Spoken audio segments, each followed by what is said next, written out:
All right, everybody.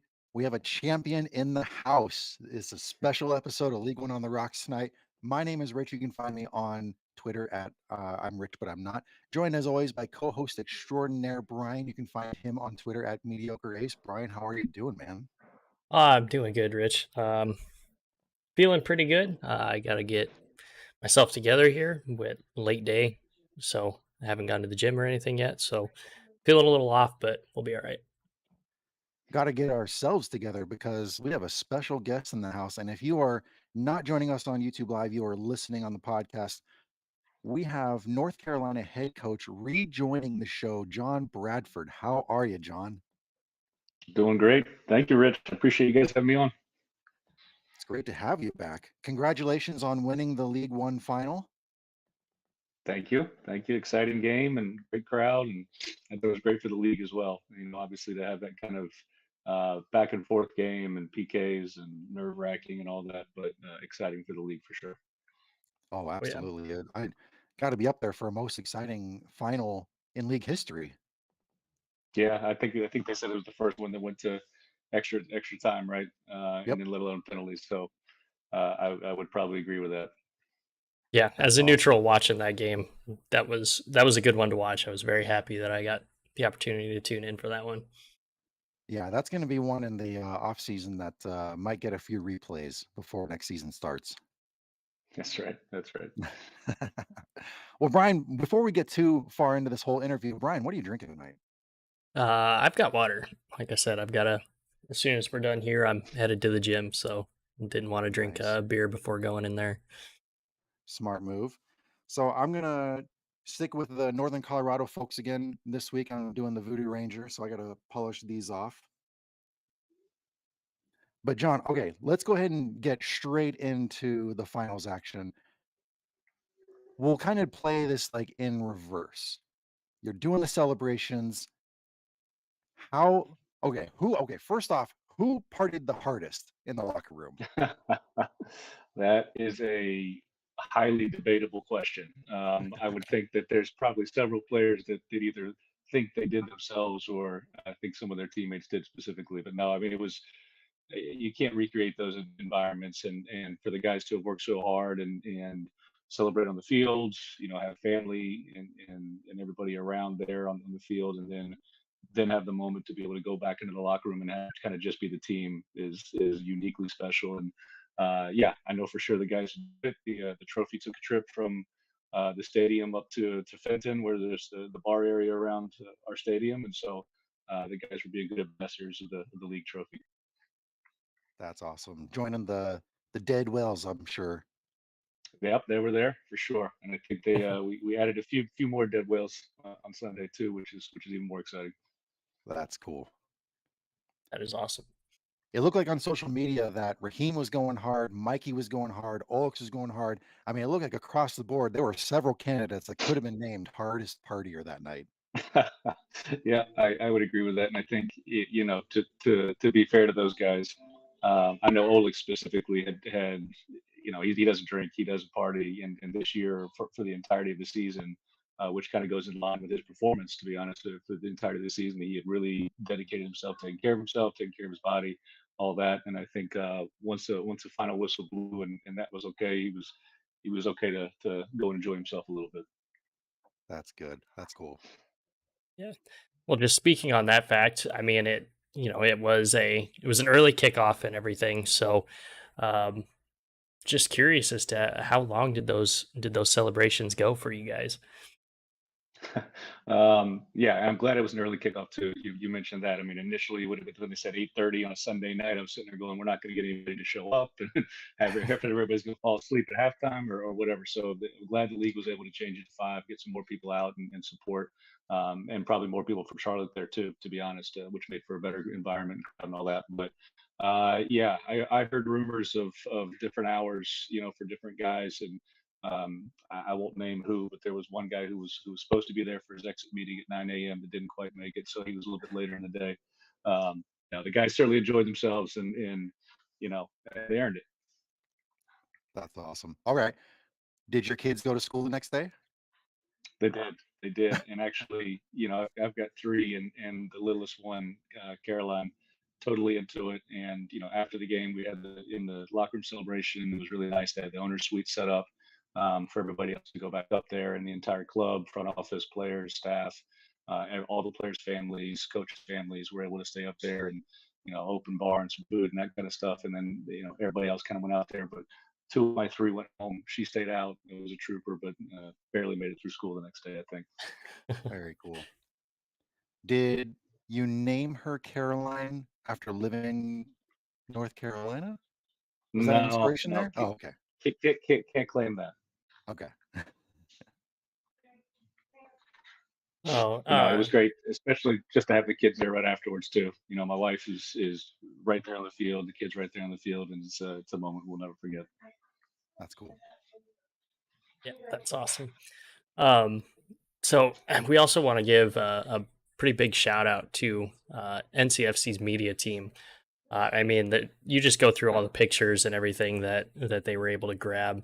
I mean it really kind of grasped what actually happened out on the field and just the joy and everything that you guys had with winning the title. So want to make sure we give them a huge shout out as well.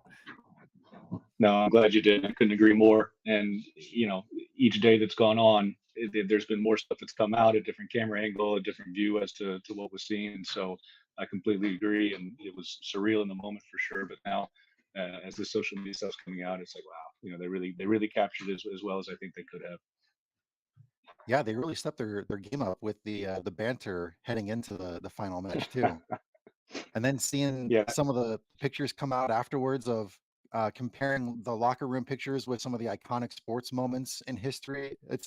They've been doing a great job. yeah. I think that my wife jokes that that's her favorite person in the club. He's the funniest in the club. Our admin on Twitter and everything, and some of the stuff that he comes up with, it's pretty good. That's cool. And in some of those pictures, when the team was all lifting the trophy and all that kind of stuff, you had the biggest dad energy there watching these guys. Like you just seemed like glowing with pride, watching them lift the trophy and all that kind of stuff. Um, kind of tell us what you were thinking as you were watching the guys lift the trophy and all that. Yeah, I mean, you hit the nail on the head, and unfortunately, I'm not cool, so I can't be like a cool energy. It's got to be the dad energy, but that's exactly it. And especially, uh, we have such different stories and backgrounds that were in our locker room this year. The majority of the guys were players that were on our roster in 2022. That started much better than they did in 2021. We're second in the league after 8 or 9 weeks, and then just couldn't, hit a tough stretch and couldn't get it back together. And so, going through a season like that is extremely difficult, and to then come back into 2023 and give everything that you have, and bring in players that got close but didn't get there. The four guys we brought in from Chattanooga who made it to the final, that excuse me, but couldn't get the result. They all came in very determined to make sure that we were going to be holding a trophy at the end of the season. And so, yeah, but proud is the right word. So when you see Garrett pick up the trophy and come over to the rest of the group, and you see all the kind of ups and downs the guys have been through, and then they all get their opportunity to hoist it up. That's what it's all about, and it really has been a great season of highs and lows, ups and downs, but just consistent belief in what we're trying to do. Yep.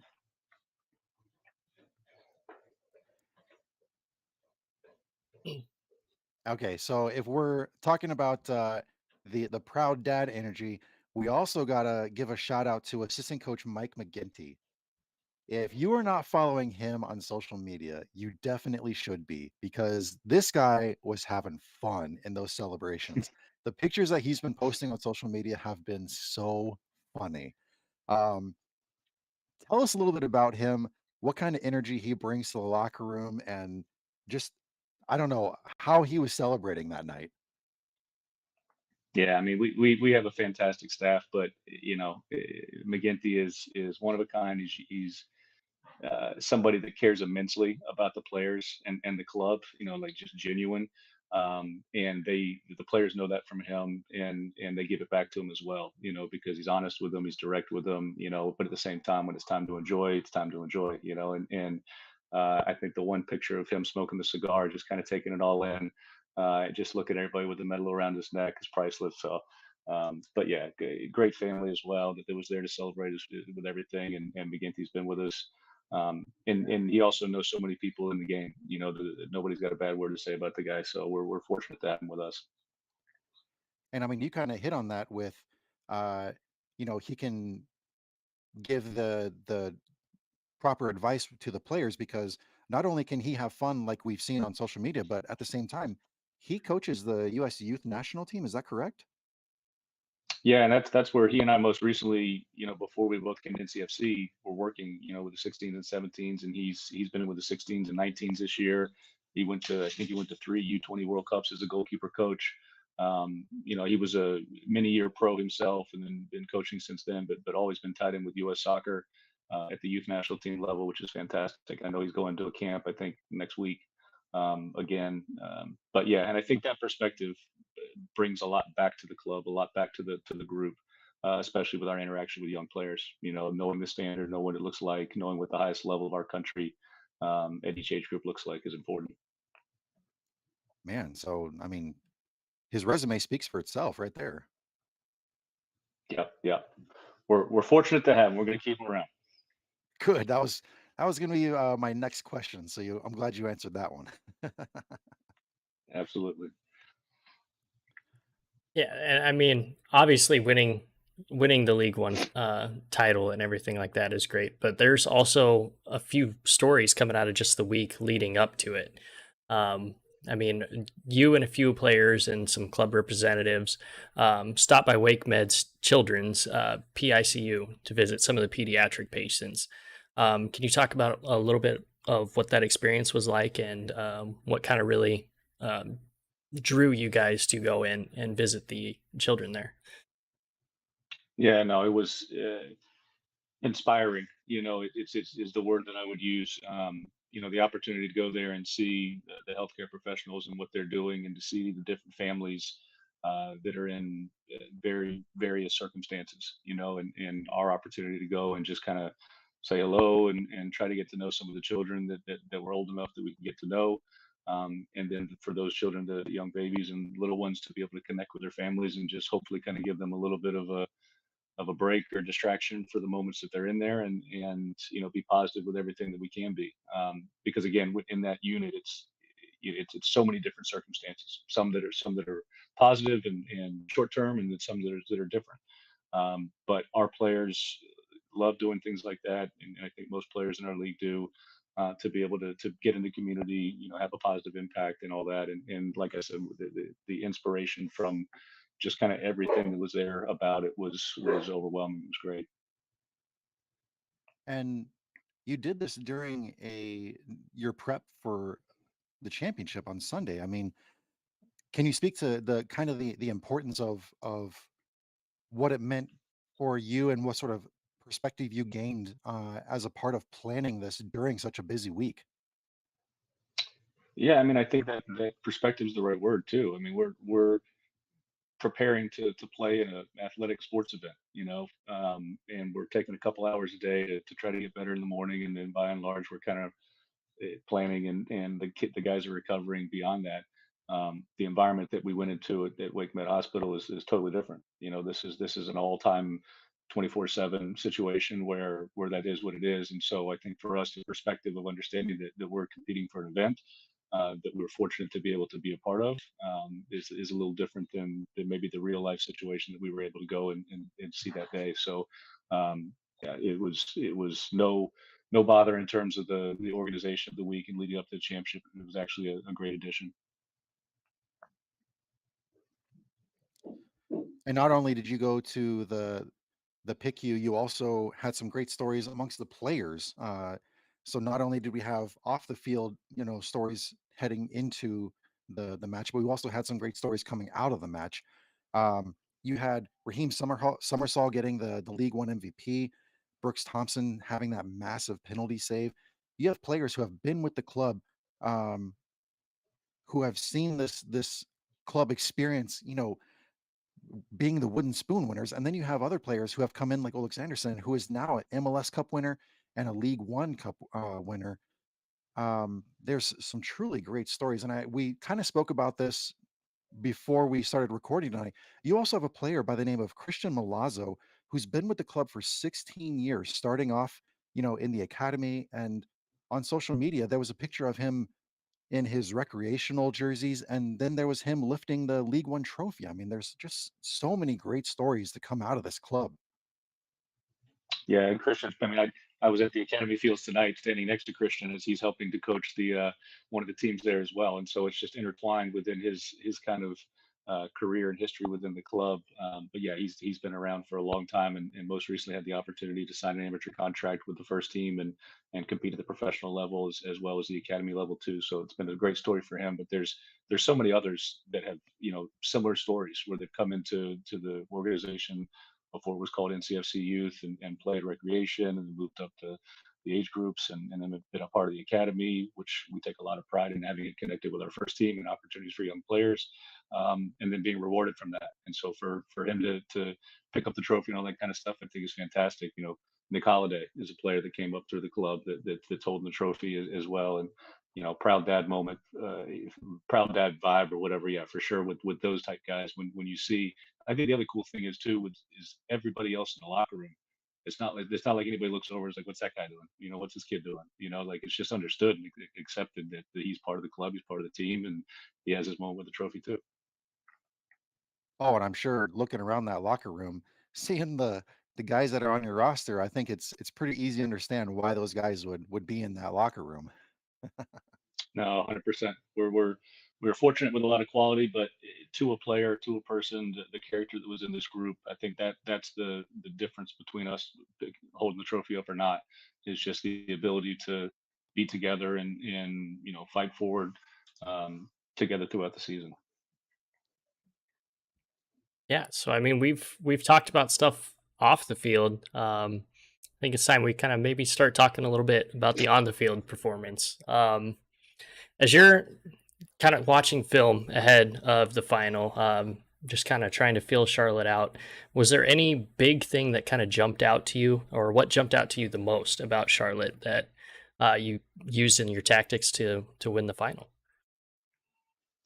Yeah, it was interesting because you play everybody three times, right, in our league, and I think Charlotte was the team that we played and were done with the earliest, and so like we hadn't played them recently, and you kind of play everybody else as it stretches out a little bit, but with them it had been a little while, and they'd had some changes and just some injuries and some different situations going on with their roster. But yeah, obviously we watched all the film of their recent games. We saw the Omaha game the week before, which was an amazing defensive display and really holding on to try to get to a place where they could maybe even get to penalties and win the game like they did. And so I thought that was in many ways similar to how they approached the game with us, and maybe created a few more chances on our field than they did at Omaha's field. But at the same time, we felt that the way that we have been playing for the last 7, 8 games, um, to finish up the season, I felt like our group was playing very strongly, and coming off a very strong performance against Northern Colorado in the semifinals. And so going into it, with confidence, but also with respect for Charlotte. I've said it several times this year that I think they have an unbelievable roster, like really unbelievable. When you start going player to player, and some of the experience and quality that they bring, and then also knowing that how many finals have the guys on their roster played in, and how capable are some of those individuals of just taking over the game. And so I think there was a respect factor of their group and how they were going to go about things.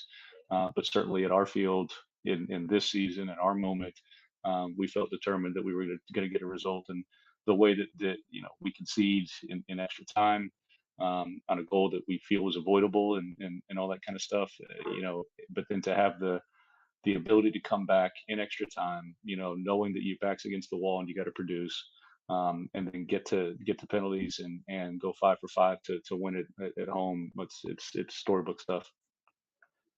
Yeah, and the respect you just spoke about towards Charlotte, it seemed to show at the very early stages of the match, because even from the opening kickoff, there wasn't really a high press that even Brian and I were anticipating when we were watching the match.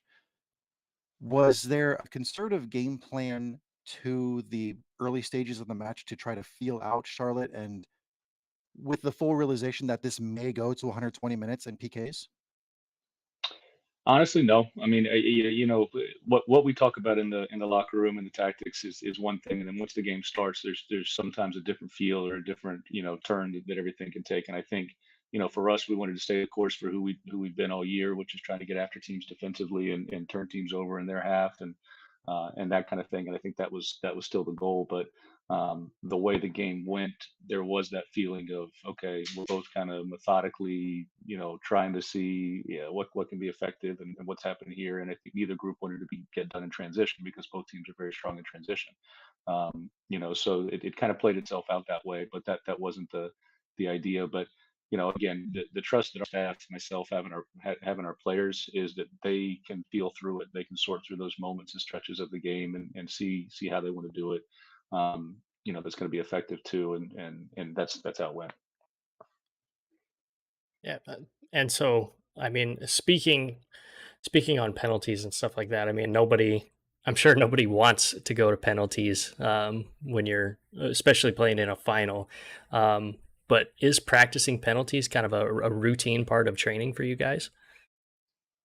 Yeah, I mean, we had 2 weeks, with the bye before the semifinals, and knowing that obviously the semifinals are knockout, and you got to be prepared for penalties. We spent a lot of time on penalties, and we tried to do it in a couple different ways so that it wasn't as monotonous as it can be when you're having a large group go through penalties every day and that kind of thing. And so, um, when do you make them walk from half field? When do you just make it a little bit closer so there's not the time that's going to be spent, all that kind of stuff, but knowing that they have to go through that walk, to have done it. Yeah, we tried to prepare our group as best we could from a standpoint. We kept track of every single day of every penalty, of who made what, who didn't make what. Made sure the guys know that we were tracking it. But ultimately, the five guys that got up there and did it all seemed confident, all with conviction, and did a great job. And all of your penalties this year were taken by Rafa. Um, and so heading into those PKs, how did you so you kind of spoke to keeping track of those players. Is that what you used to determine who was going to be taking those PKs after extra time, or were players approaching you saying, "I want to take one, put me in"? No, we done it to so much, also with the understanding that whoever's on the field in the 120th minute is going to be able to take a penalty. And if you're not, you're not, right? So being intentional about that, and obviously we made a few changes to bring Navarro on and Max Flick on very late. And credit to Danny, who hasn't played significant minutes in months. And he clocks in the in the 120th minute, steps up and puts his PK in the upper corner like he's done it a million times. It was awesome. But yeah, I did the only we made one change in terms of the order, and that was actually yeah, we made one change for the order. We asked the guys just to confirm everybody, these guys that were selecting want them. They all said yes. So that was the deal. Nice, gotta love that attitude. That's right. That's right. Yeah. So I mean, as well too. You spoke to it a little bit earlier. Um, just after Charlotte gets that goal, how did the team end up keeping the faith and just fighting their way through when Charlotte did?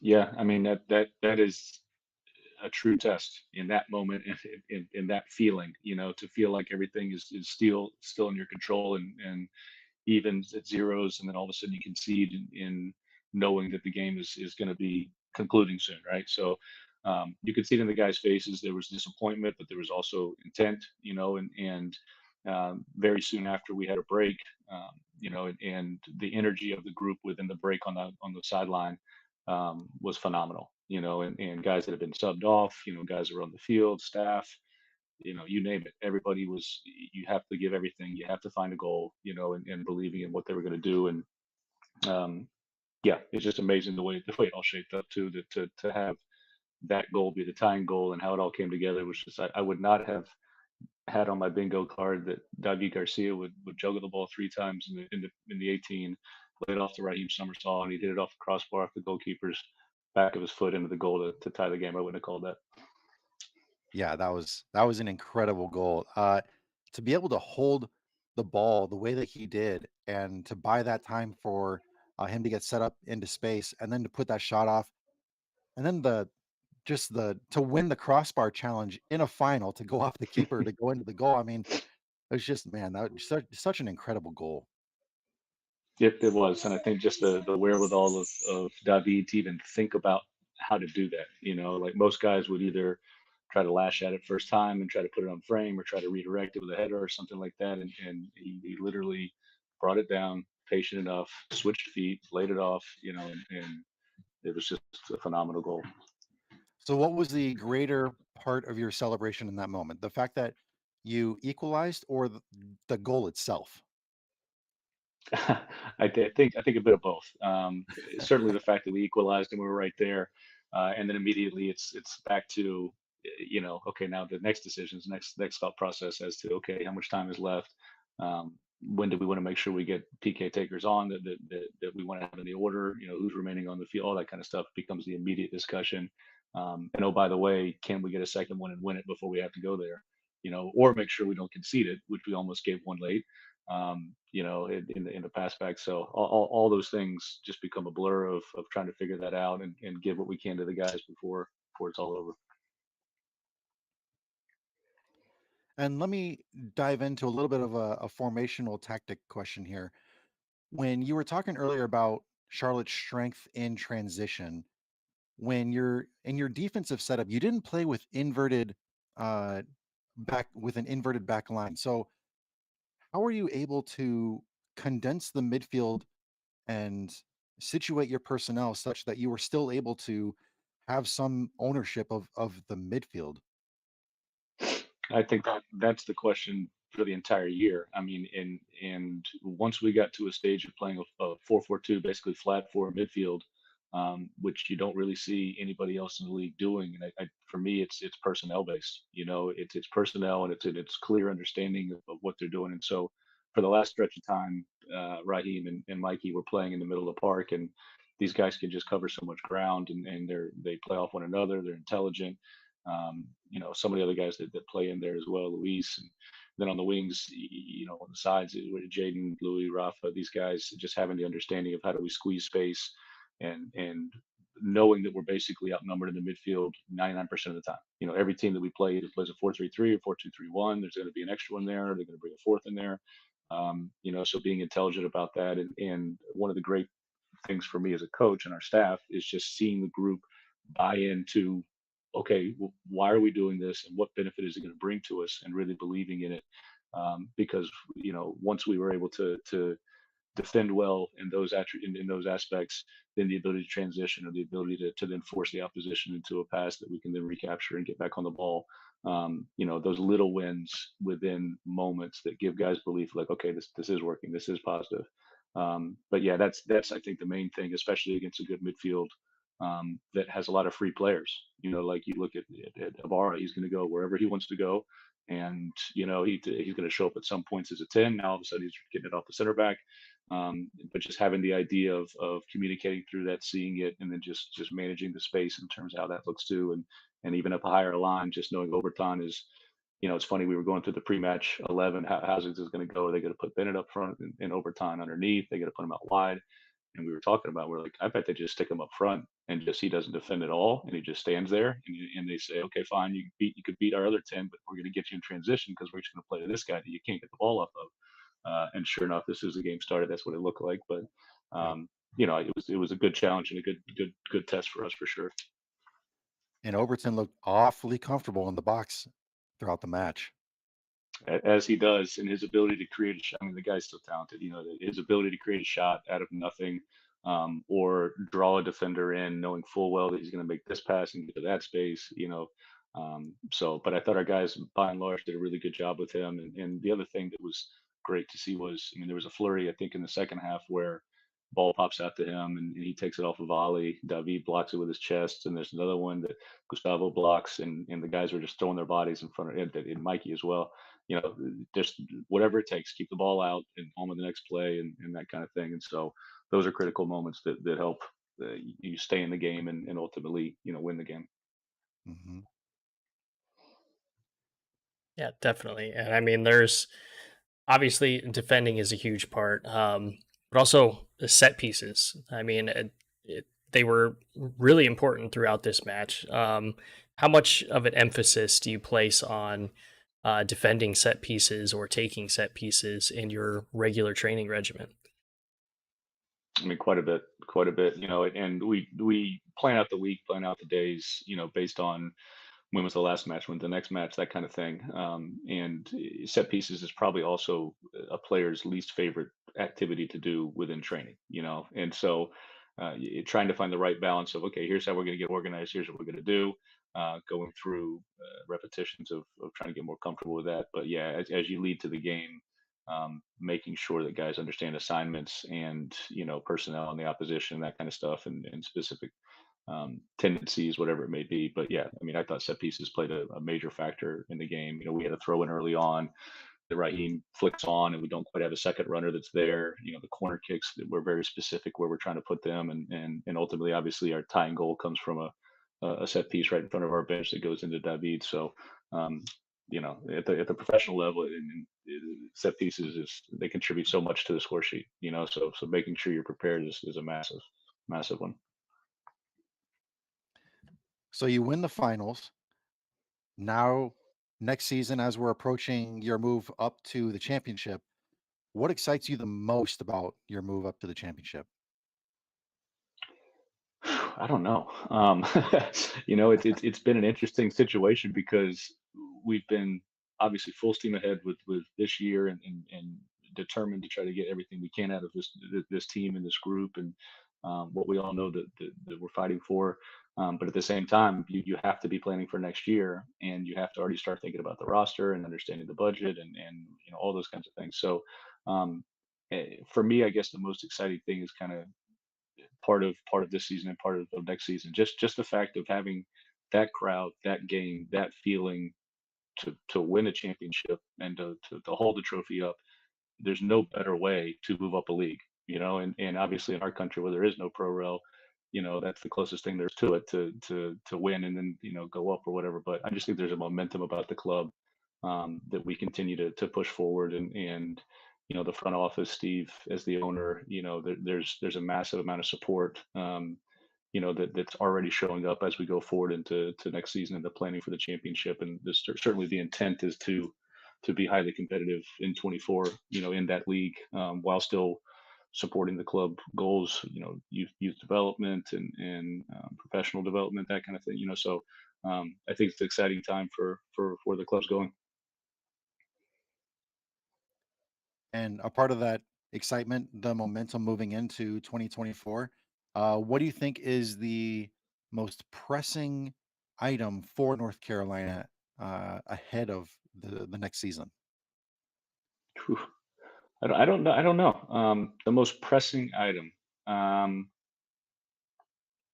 I think carrying on what we built slowly this season, because the last couple seasons it was very difficult to build if you're not winning games, and the average professional soccer fan is not quite interested in a team that has some young guys, but you're not really sure what's kind of going on, and that kind of thing. And so, and it wasn't just on the field, off the field. Post COVID, there was just a different support, and it's a business, and so obviously the club had to be intentional about that. But going back into 22 and then now 23, there's been so much more support, and so there's not one thing that I think that we have to focus in on. I think there's one giant thing that we have to focus in on, and that's how do we take all these different parts that are moving in the right direction, and really um, maximize it, and make sure that as we go into it, we're doing that. And a lot of the conversations I'm having with players that are excited about NCFC being back in championship, and agents, and I think it's good for that league, and obviously it's great for our club. And so making that the fullest that we can. And one of those things that you have actually have at your disposal as you head up to the championship is your recent partnership with Monterey. Yeah, no, it's a big one, an exciting one too. I mean, and it's tangible, and I think that's important because I've been around long enough within our club, and you see partnerships formed with European clubs, South American clubs, Mexican clubs, whatever it is, and pretty quickly you can figure out, is this a way to sell more T-shirts, or what are we doing here? And I think with Monterey, this started with, um, on the business side, opportunities to try to play it friendly and how do we engage both fan bases. But on the player side, we were 18 months ago talking with them about a player, Marvin Mariche, on our first team, that we wanted to have opportunities, and they had a U20 Monterey team that he went down on trial with, and it just started this conversation of, okay, how can we work together, on players, on scouting, on recruitment, on transfers, on player movement, specifically just on the player side. And that's where immediately their staff has shown differently than some clubs do when these partnerships take place. Um, and so I think it's going to be massively exciting. We're talking about roster specific personnel decisions right now. That, is it a Monterey player that gets loaned NCFC for 2024? Are there opportunities for our players to go and be a part of their setup, whether that's in the academy, in the youth ranks of the 20s or the 23s now, with the 20s gone. But there's just so many tangible ways. And what better partner to have than CONCACAF's number one, Monterey. Yep. And as a part of this partnership, is it is there an equal balance between Monterey saying, "Here, have this player," and you saying, "I want that player"? We're getting there. I mean, literally texting today with some of the key guys down at Monterey about when am I coming down? When are we going to be able to evaluate training? Sending film of players that they currently have that are on loan for other Liga MX teams that they're thinking about loaning to us for next year. Who are the high level talents that are on their 18s, who are not quite ready to jump into the first team, in a Liga MX level. So all these conversations are being had. And like I said before, I think that's the exciting piece for all of us, is that we truly believe that there's tangible circumstances to be able to help players on both sides and both clubs, to keep this going. Very cool. And I think we have Brian, I think we have a question in the live chat too. We do, yeah. Soup Loops with a question for you, John. It says, with the players who are staying on the roster, do you temper your expectations with the new level of competition, or do you let them ride the high feeling of feeling like world beaters? Yeah, no, I mean, I think once we get started in preseason in 2024, I mean, it's going to be wide open, and the guys that are on our current roster that are re-signing and going to be with us again in 2024, um, certainly are going to be still feeling that they have been capable and they've shown well this previous season. But I think everybody understands that with the level of the roster we're putting together, which is going to be a high level one for championship as well, the competition is going to be massive, and I think the good thing with that is all of our guys in our current locker room that'll be there next year are up for that, and they understand that that's part of the way things go. It may play out that guys that were starters regularly for us this year may have different roles next year, but all that's to be determined. And I think what I'm asking each player, whether they're a player that's been in the championship for 6 years and now they're coming to us, or whether it's a player that's been with us for the last 3 years in League One and now they're moving up, the same mindset of come in, understand what's at stake here, and let's work as hard as we can and see how it all plays out.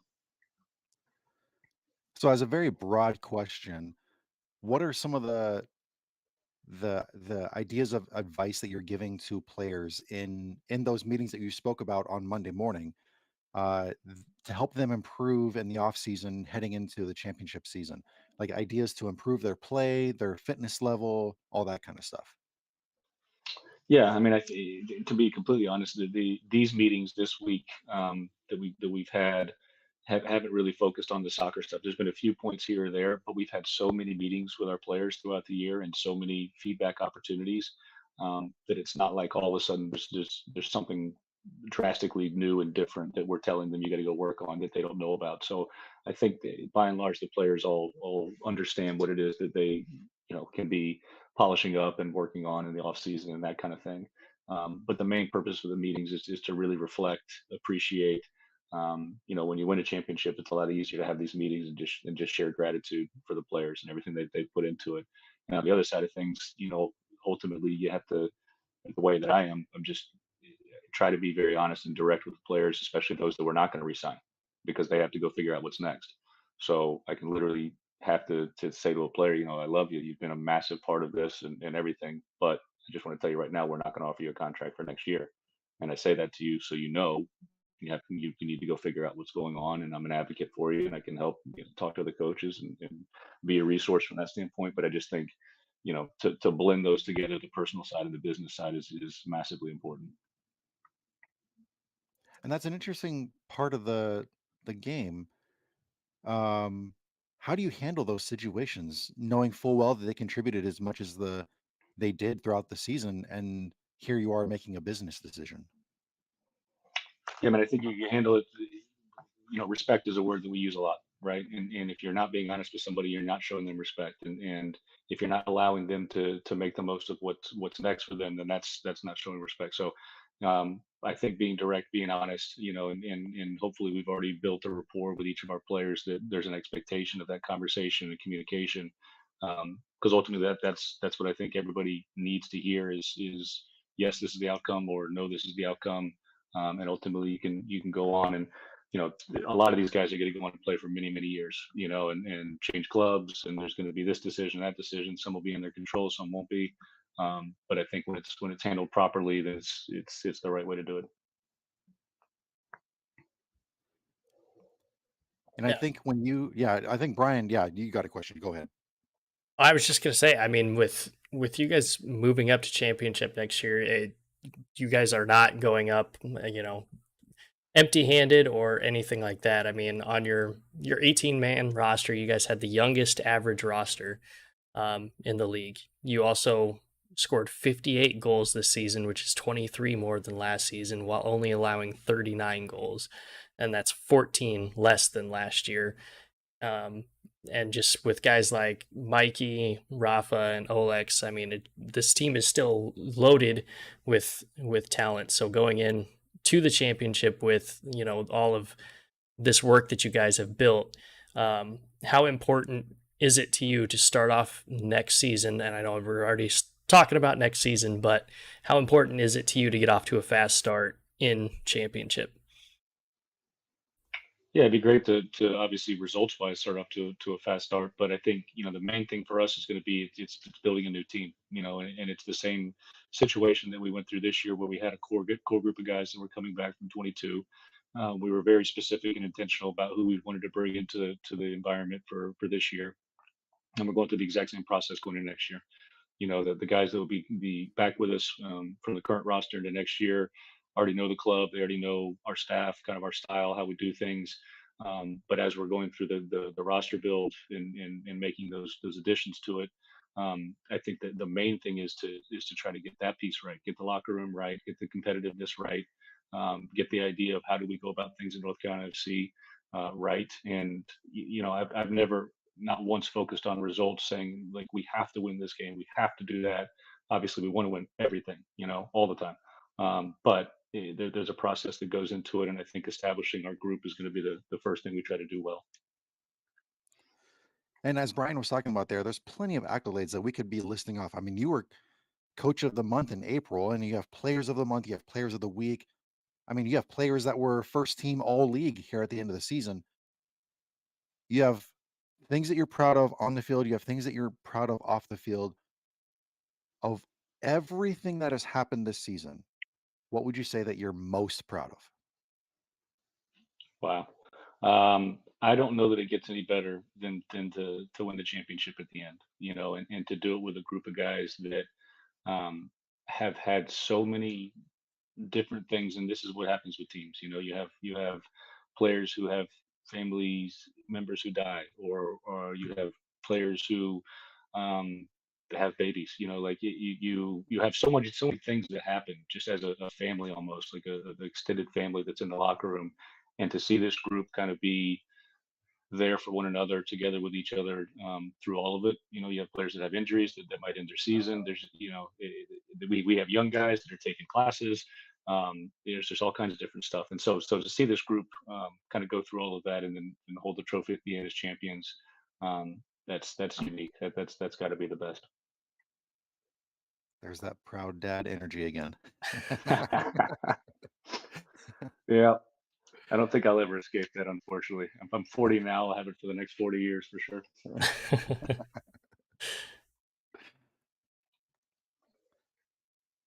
All right, so we've covered a whole litany of questions here. What do you plan to do in the off season? I laugh when you say off season.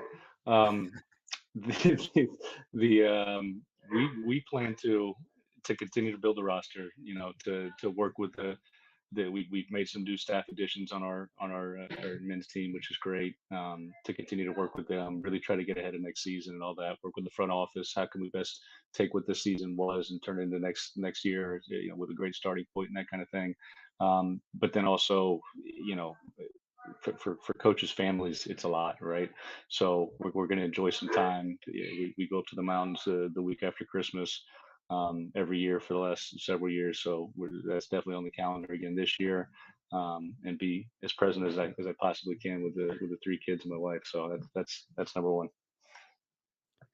And speaking of being present, on Halloween, you were very in the present on that night. You were dressed up in that costume. Brian, you were also dressed up in costume. Hmm. Oh yeah, Yep. you got to dress up. I mean, when Yeah. you got kids, you gotta dress up with them. It makes it more fun.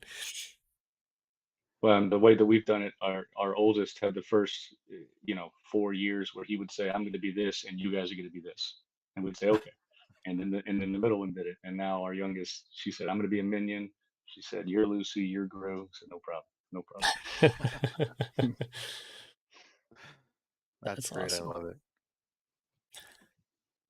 Looks like we got one more question here from Soup Loops, and you'd like to know which away day city are you going to miss the most from League One? Ooh, good Wow, question. that is a good question. Um, yeah, there's some good ones out there. There's some bad ones out there too that I won't miss at all. But um, because I played at Furman, I enjoyed going to Greenville this year twice. That was good. Was able to see my coach and some other people down there. Um, yeah, I'll stick with that one. I'll stick with that one. So some of the other trips are a little bit longer and all that kind of stuff. But I also say just across the league, the way things are going in League One has been growing in a certainly positive positive way. And I think the facilities, the way the teams are hosting each other, the environments that are being created, it's made almost every game, a good way. And I think Soup Loops created a really good opportunity there to continue talking about that. What are you going to miss most about League One? Yeah. I think the feeling of League One. Obviously, I've gotten to know some of the coaches, over the years, and that we've been in there, and there's a high competitiveness amongst the league, and I think there's a very strong player pool of guys that are in different moments of their career. Sometimes you have some guys that are finishing off in League One. Sometimes you have some guys that are just getting started. You can clearly tell is going to use as a springboard. So I would just kind of say the overall makeup of League One, I think, is really, really strong and positive. So, and I know it's only going to continue to grow. Yeah, and so I mean, I feel like I wouldn't be doing my job if I didn't ask you, um, with the new media rights deal going with CBS with League One. Um, how big of an impact do you think that is going to have on just the visibility and the growth of the USL as a whole? I think that's it exactly. Just the opportunity to turn on just normal network television and find a USL game being played, and not have to have a streaming provider, that's unique this way or that way. But then also having all the different streaming platforms that come along with it and everything, and so having access to the games, and it being different than MLS, where you've got Apple TV and that's the only way in, and you're not going to catch the casual fan all of a sudden stumbling on MLS. So I think for USL, it's a great opportunity to expand the brand, to get word out, and to have the casual viewer all of a sudden figure out what we're doing. Is it going to be exciting walking onto the CBS site next to Kate Abdo and uh, Jamie Carragher? Yeah, and Dempsey. Yeah. No, I think, but in all honesty, the platform it really also shows the trajectory of the league and the intent of the league. I think USL and their leadership should be really happy with this outcome. I think it can happen in other ways, not just the media, but the fact that they're continuing to push in that direction and to provide these opportunities for the league, I think speaks volumes.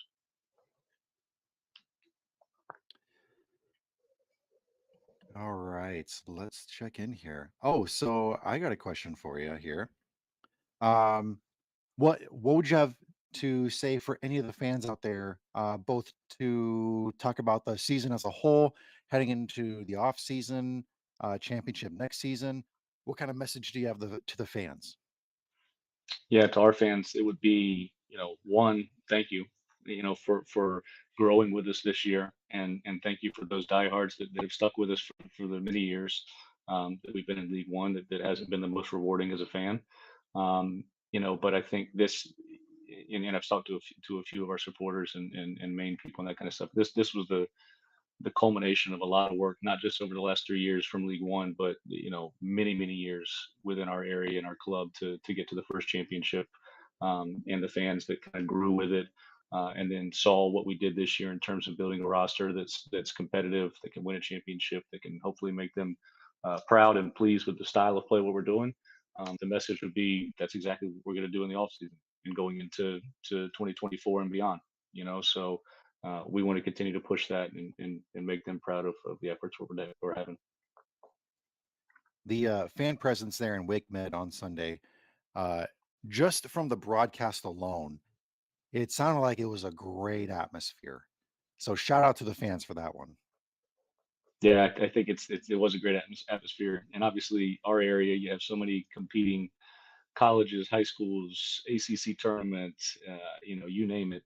And all of the kids that we're trying to get to come out to the park have three of their own games every weekend, and families traveling all over the place. So for them to believe in wanting to come to the final and support the men's team, and then to have that type of outcome of a game and that energy within the game, I'm really hopeful that we ride that into next year and continue to put that product out there. Brian, you got any last questions? No, I don't think so. I think we've we've exhausted quite a bit of them here tonight. Cool. Okay, I got one final question. We've kind of been talking about this theme about, League One moving up to championship and all that kind of stuff. What's a lesson you've learned from League One that you can use heading into championship? Oh, there's a million lessons. I don't know that there's just one. I mean,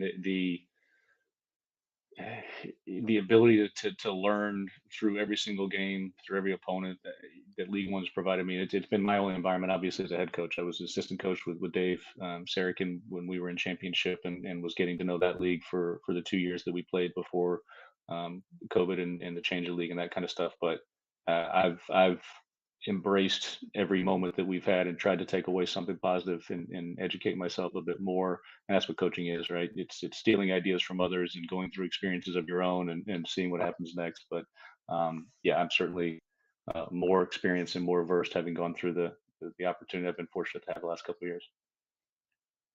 Cool. All right, let me check the live chat here real quick. We'll give a minute or two left for anybody that's watching to submit a question here. Um, when your child told you that you were going to be dressing up as Gru, what was your immediate reaction?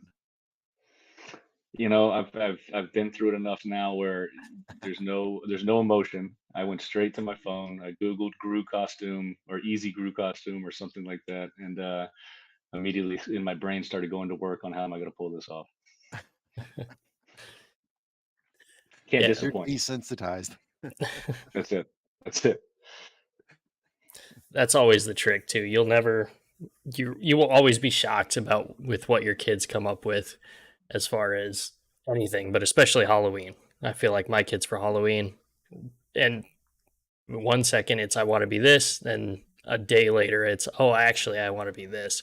After you've already bought the costumes, got the costumes ready to go, it just that just It never happens with fails. kids. Yeah. Yep. That's it.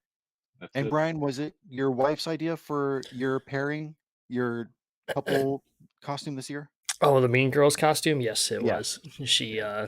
yeah, that was the first movie that we went and saw when we first started dating. So Um, yeah, they're just nice, easy costume, and it was fun to have and everything like that. So Nice.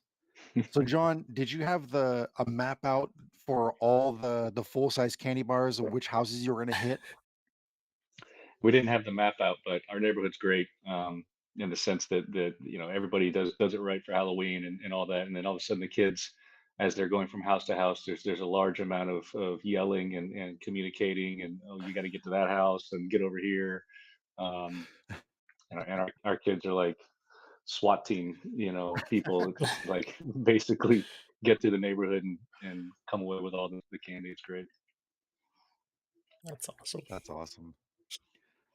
All right, looks like we are good in the live chat. Brian, I think if you're done, I think I've finished all my questions too. Yep. All right. Well, John, we want to thank you very much for returning to the show to chat with us, especially coming off such a busy week with the finals, winning it, obviously getting the kickstarting the off season preparations for next season, going up to championship. We want to thank you very much. We're gonna miss you when you go up to championship, but you are always welcome back on the show. Yeah, I'd love to be back on the show, and thanks for having me, guys. I really appreciate it. All right. Thanks, John.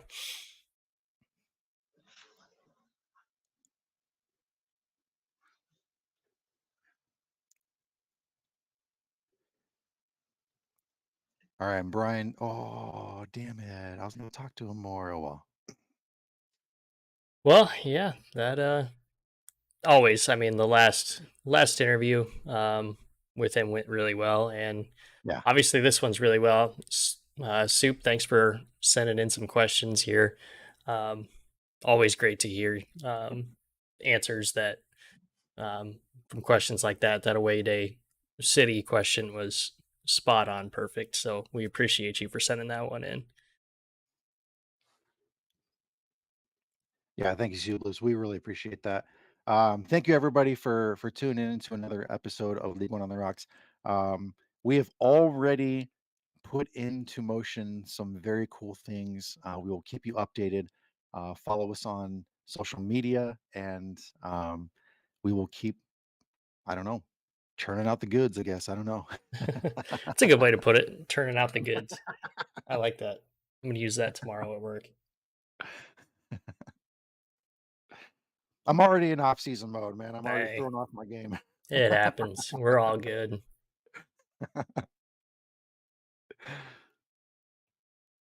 All right. Well, no more questions in the live chat either for either of us. Not that we've talked about anything else other than the interview with Coach, but yeah, we've got some stuff coming down the pipes for you guys. So definitely stay tuned for all that. And yeah, I mean we're in the off season, but I mean news doesn't stop, Nope. and let's just say the shows will continue for sure. And we've Oh yeah. Rich is Rich. You should see the text messages I get from Rich about the ideas that we have for the show. I mean, it's this guy is nonstop, and you'd think with as much as he works that he would want to get home and stop working, but no. Rich doesn't sleep at I all. don't sleep. Yeah. Yeah. I mean, there are friends who I text with on very late and very early into the morning on a routine basis, uh, so they know that I do not sleep. But yes, we do have some big things coming down the pipe. We have some big news coming very soon. So we'll be dropping those on social media and all that kind of stuff. And obviously, some very big episodes coming into the off season. We may be taking some breaks off because of the holiday season, all that kind of stuff. But we are still going to be filling the off season with plenty of League One episodes, um, interviews, fun episodes, themed episodes. So it's going to be a very entertaining off season. So stay tuned for more awesome episodes of League One on the Rocks. Yeah, definitely. All right. Well, we will see you guys all on the next one. See ya.